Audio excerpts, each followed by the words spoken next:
இந்த முதல்வர் முதல் எலெக்ஷன்ல தோத்தாரு.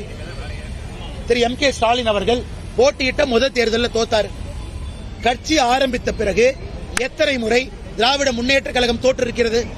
வரலாறு காணாத தோல்வியை 2014 சந்திச்சாங்க.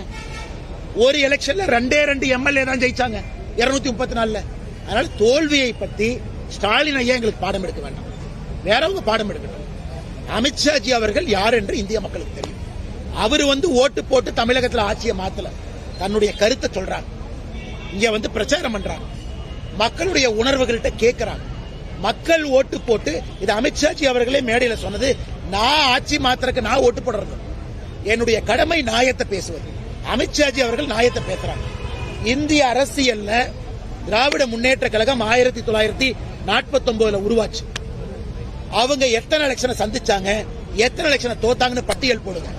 அவர்களை போல தோற்ற கட்சி இந்திய அரசியலே கிடையாது. வரலாறு காணாத தோல்வியை பார்த்திருக்கிறாங்க 2 MLA. எத்தனையோ முறை சைபர் 39-0 இடத்துல திமுக இருந்திருக்கு.